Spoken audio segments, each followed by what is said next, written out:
Vivid verses. I noticed it the way you notice a slow leak, not by the sound of water, but by the damp patch on the ceiling 3 weeks later. Her name was Carla. We'd been together long enough that her half of the wardrobe had quietly doubled, that her preferred brand of coffee was the one I now bought without thinking, that Sunday mornings had a shape they hadn't had before. She was sharp and warm in the way that makes you generous with your time, your attention, your assumptions about intent. She had a laugh that arrived before the joke finished, and a mind that moved quickly between ideas. I like that about her. I told her so, and I'd meant it. I should be precise about what I'm describing. This is not a story about a bad person doing something wicked in the dark. This is a story about a capable person testing a structure to see where it would give. I watched it happen. I understood it as it was happening, and I made decisions accordingly. The business was mine, built from 2 years of early mornings, a reliable network, and the kind of operational discipline that most people talk about but don't actually practice. It wasn't large in headcount, but the margins were healthy and the reputation was solid. I employed 5 people who were good at their jobs. I paid them fairly. We had a rhythm. Carla had been curious about it from the beginning. Curious in the way she was curious about most things. Asking smart questions, retaining the answers, circling back to probe further. I'd found that appealing early on. It felt like genuine interest. And perhaps it was at first. The first time she sat in on a conversation with a supplier, she'd been at the office dropping something off. It happened naturally. She added a point or two that were actually useful. She had a good instinct for framing. And afterward, I thanked her for it. I told her she had a good eye. That's the sentence I've turned over more than once since then. Not because I regret the compliment, because I can track from that sentence the beginning of a particular kind of confidence. It started small, the way these things always do. She began stopping by the office on days when she had no particular reason to be there. At first, she'd sit in the small waiting area with her phone, but within a few weeks, she'd claimed the spare chair in the main room with the ease of someone claiming a bar stool at a local they've decided is their local. My staff, Bex, Ferdy, and the others were unfailingly polite. Carla was warm with them. She remembered small things. Bex's dog, Ferdy's mother's hip surgery. People respond to that. I respond to that. I watched it with a kind of detached interest. The way a chess player watches the early board. Nothing has been lost yet, nothing gained, but patterns are emerging. When she began attending my operational check-ins, I said nothing immediately. I was gathering information.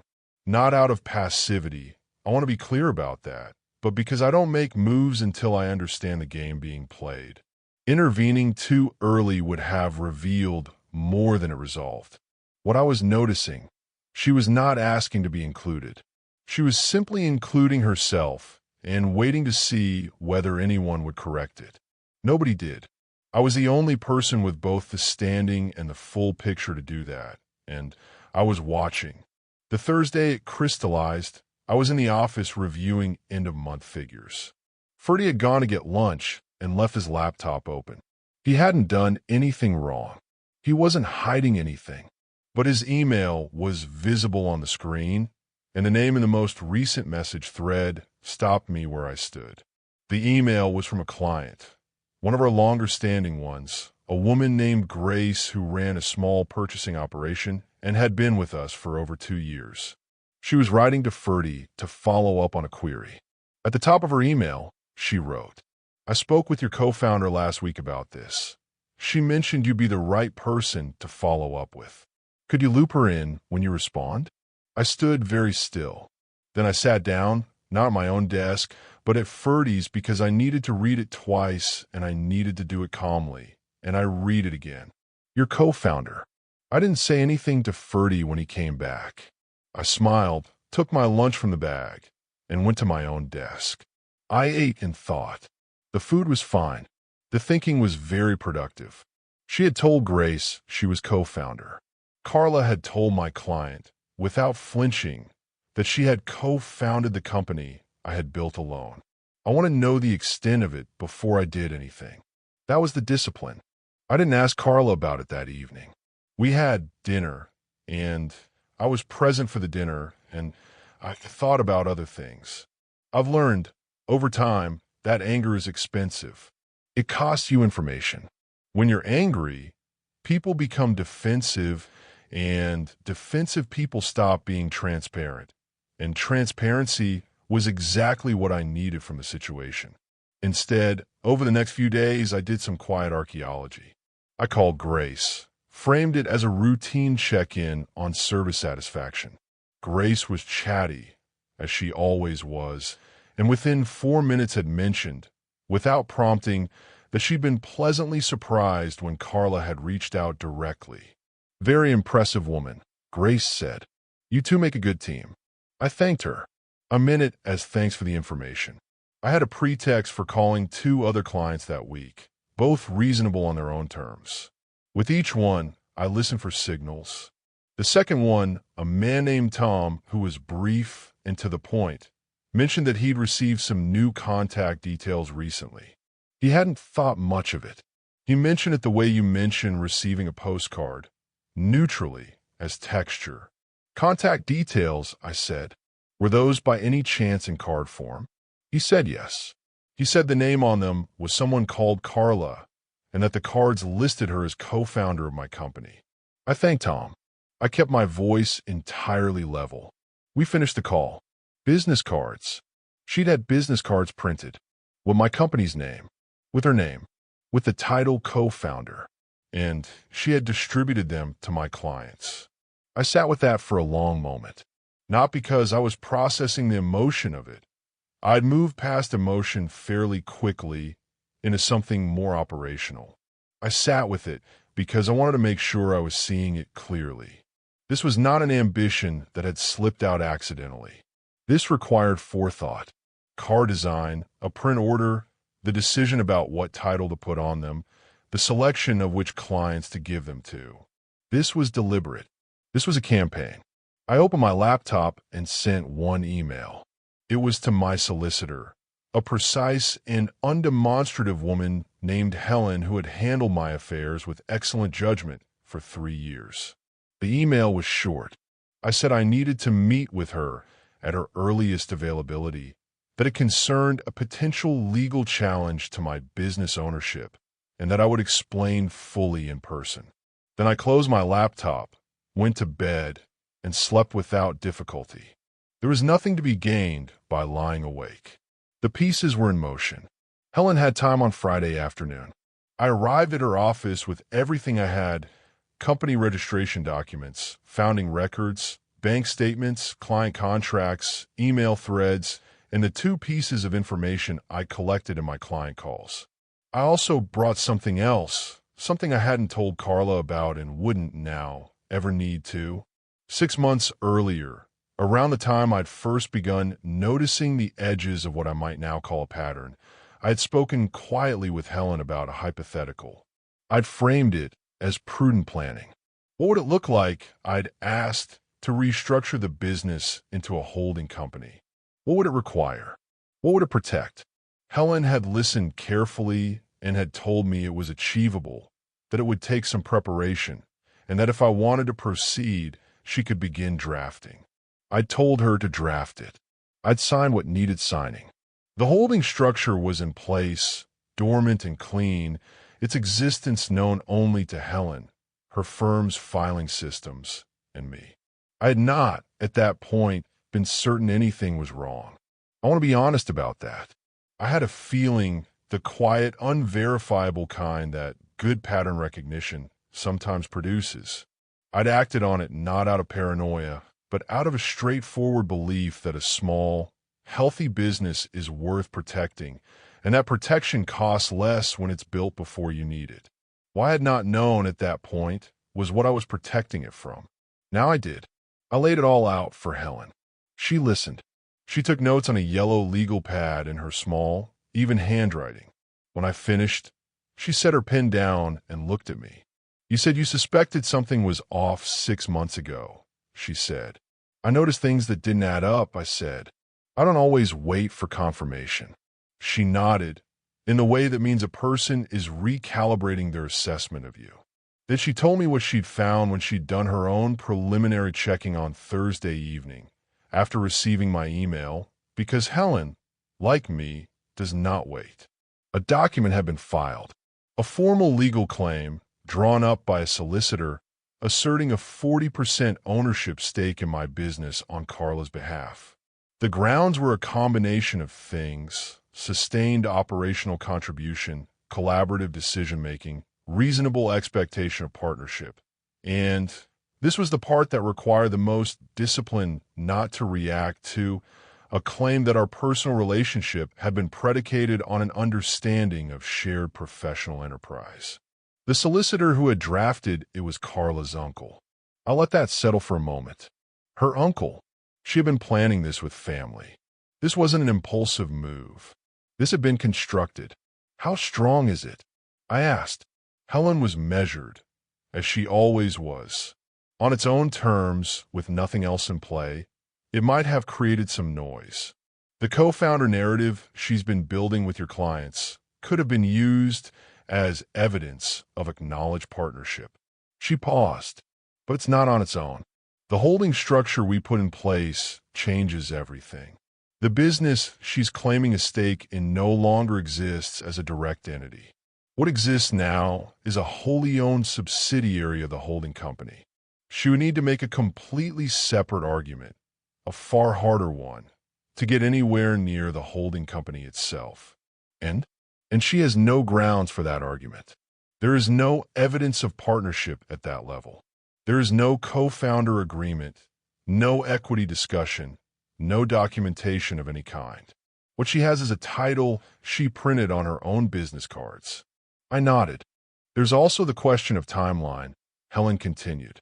The holding structure predates the filing. Significantly, if they argue the restructure was a reactive move to defeat her claim, we can show it was done months before the claim existed. That matters. So we're clean.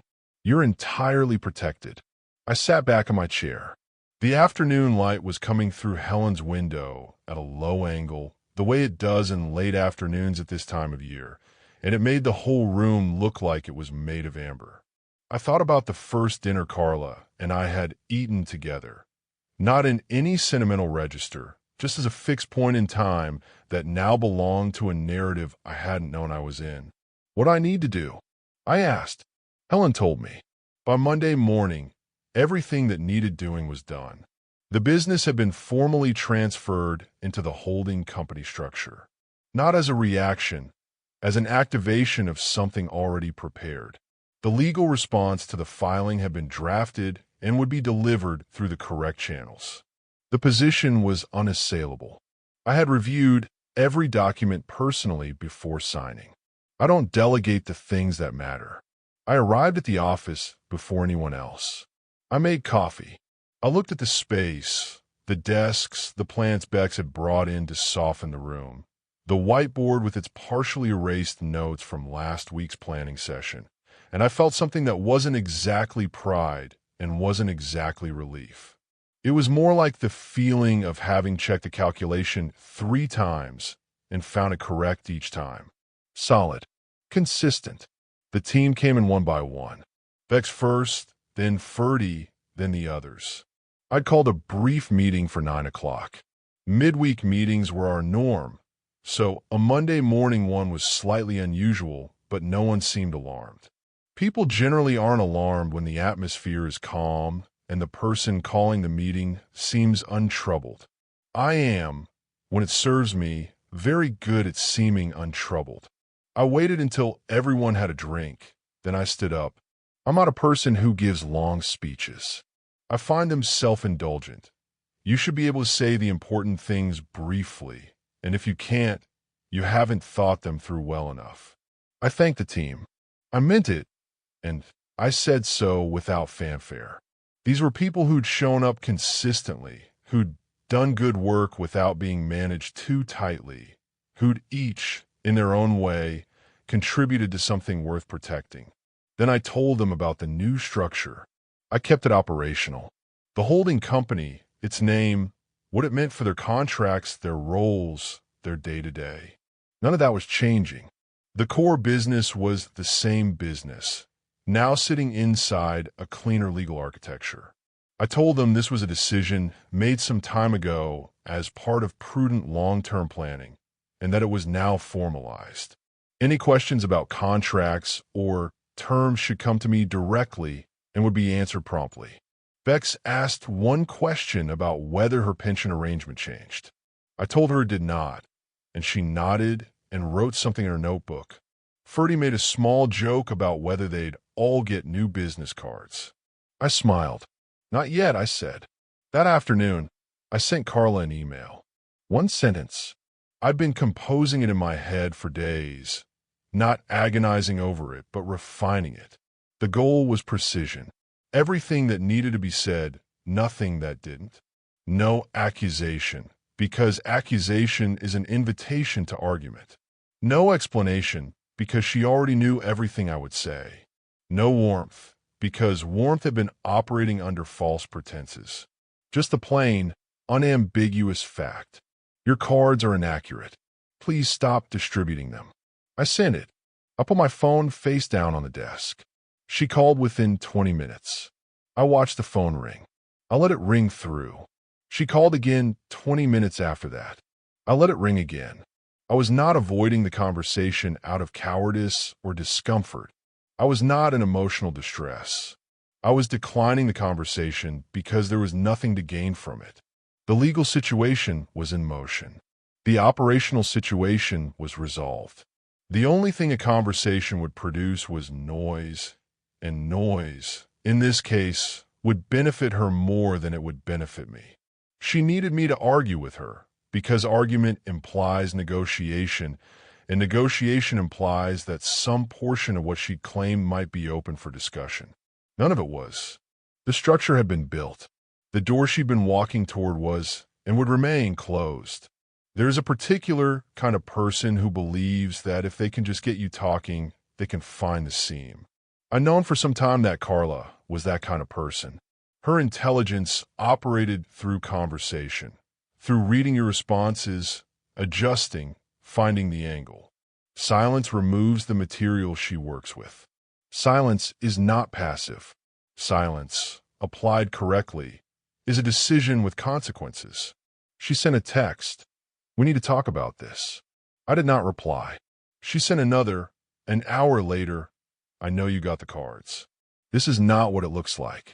I looked at that one for a long moment. Not what it looks like. I turned the phrase over the way you turn something over to find the part that's broken. The cards existed. The title on them was co-founder. The legal filing existed. Her uncle's letterhead was on it. In what register, I genuinely wanted to know, was this not what it looked like? But I didn't ask because I wasn't going to ask.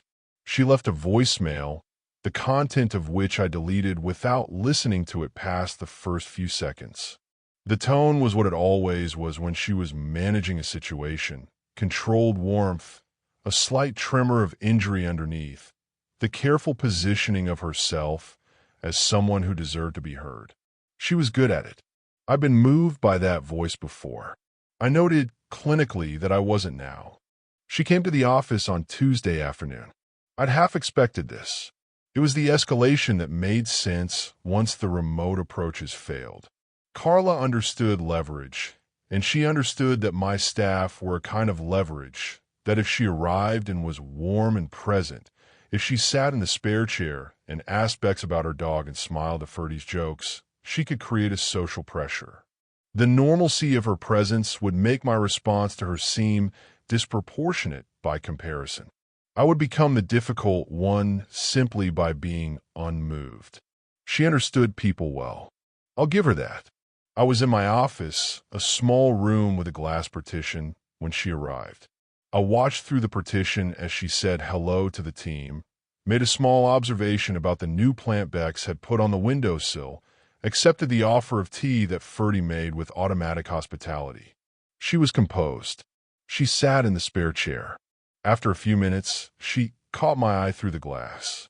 I held the eye contact for a moment, then looked back down at what I was working on. She came to my door and knocked. I looked up. I kept my expression neutral, not cold, not hostile, simply absent of anything she could use. Neutral is a position. It costs the other person more than they expect. I said, "Now's not a good time. I have calls this afternoon." She looked at me. There was something in her expression I hadn't seen before. Not the managed warmth, not the calculated composure. Something sharper. An assessment. "I'm not going away," she said quietly. "I know," I said, "but this still isn't a good time." I looked back down. After a long moment, she held a pause. She was very good at holding pauses. I heard the click of my office door. Footsteps. The sound of the team offering her a biscuit. Her voice, briefly warm again, before the exterior door opened and closed. I didn't look up. Bex came to my door 5 minutes later with 2 mugs. She set one down without comment. I thanked her. She gave me a look I chose not to decode entirely and went back to her desk. The legal piece moved as it was always going to move once Helen had done her work. I won't describe it in procedural detail because the procedural detail was not, honestly, the interesting part. The interesting part was the architecture I'd built before the attack came. The 6 months of quiet preparation based on nothing more than a feeling I'd had the discipline to act on. That's the part I've thought about most. Not the confrontation, not the emails, not Carla's face through the glass of my office partition. The interesting part is the 6 months prior, when I had no proof of anything and no specific theory, just a low, consistent signal that something was being mapped and the decision to prepare my ground before I needed to stand on it. I know people who would call that paranoia. I don't think the label fits. Paranoia is defensive and anxious. What I'd done was neither. It was simply the application of judgment. The same judgment I use when I check the structural integrity of a new supplier relationship before I depend on it, or when I keep my own operational records in a format I control rather than one I share. Diligence is not suspicion. It's the habit of knowing what you have before someone tells you you have something else. The filing, once it met the holding structure, collapsed. Helen was efficient and thorough. The response was precise. Carla's uncle, who I suspect had overestimated the vulnerability of the position, did not escalate further. The matter was resolved without a hearing. There's a dinner I keep coming back to, not because it was dramatic, because it wasn't, but because I can locate in it the moment I shifted from noticing to knowing. It was at her sister's house. A small group. Carla, her sister, a colleague of the sister's whose name I've since forgotten, and me. The food was good. The conversation was the kind that moves between light and serious in the way comfortable small groups allow. At some point, I think we were between the main and the dessert, the colleague asked what I did. I described the business in the same brief terms I always use. There was a half-second pause, and then Carla said, "We've been building something really interesting." I'd heard the word. I'd noted it. I hadn't reacted because I was filing it along with all the other data points I'd been filing, and because an overheard "we" in a casual dinner setting was not, on its own, actionable. But it was a piece. It told me something about how she was narrating our situation to people outside it. It told me the narrative had already developed a particular shape. I'd looked at her across the table. She'd been smiling, talking to the colleague, animated about something, not watching me. And I'd thought, she believes this, or she has practiced believing this until it became available when she needed it. Both are interesting. Neither changes the response. I think about capability often, about the way capable people sometimes make the miscalculation of assuming that because they can see what they want, the path to it is simply a matter of moving confidently enough. That confidence becomes a kind of blindness. It edits out the possibility that someone else has also been paying attention, has also done the analysis, has also seen the game several moves ahead. Carla was genuinely capable. That's not a soft reading. It's accurate. She had good instincts for people, strong lateral thinking, and a kind of social fluency that I've always admired more than I've shared. What she'd miscalculated was that I also had capabilities, and that mine ran in a different direction. Hers moved outward, toward rooms, people, narratives. Mine moved inward, toward structures, systems, the quiet architecture that supports everything else. She'd been building a story. I'd been building a foundation. The story couldn't stand without the foundation, and the foundation was mine. There's a conversation I've imagined but never had. It goes like this. She asks me why I didn't confront her sooner, why I watched and waited, why I built the holding structure in near silence, why I never said I see what you're doing before she had the chance to escalate. And I'd tell her, because confrontation would have given you information you didn't have. Because watching told me more than accusing would have. Because by the time I was certain, the response was already built. What would there have been to confront? But I haven't had this conversation. I won't. The email was sent. Helen did her work. The holding company stands. The business runs as it always has. Same clients, same team, same margins, slightly cleaner legal architecture. There's nothing left to say, and I've found that people who understand things don't generally need things explained to them, and people who don't understand things can't be made by argument. The last time I spoke to Carla was a phone call she managed to catch me on. I'd picked up without checking the number. It was a Thursday, almost exactly 2 weeks after I'd sent the email. She was very controlled. I'll give her that. She didn't shout. She didn't cry. She didn't make threats. She said she thought we should talk in person. I said I didn't think there was anything to discuss. She said there was clearly a great deal to discuss. I said, from my end, the relevant matters are being handled through the appropriate channels. I don't have anything further to add to that. A pause. Then, so that's it. I said, I think so. Another pause, longer this time. You're remarkably calm about this, she said. I thought about that. It was true.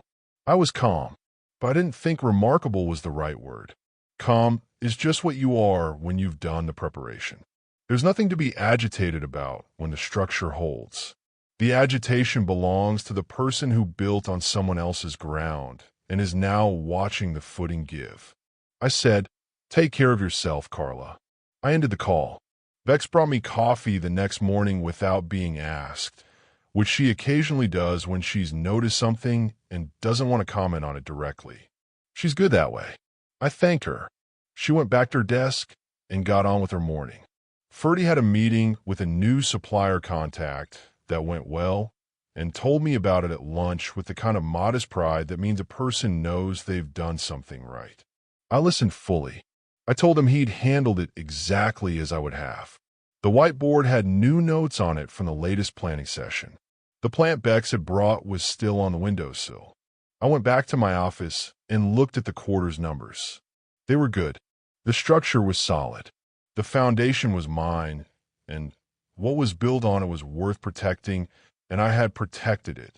That's the whole of it. The rest is just the ordinary continuance of things, which is, in the end, exactly what you're working toward when you get the structure right. Thanks for listening.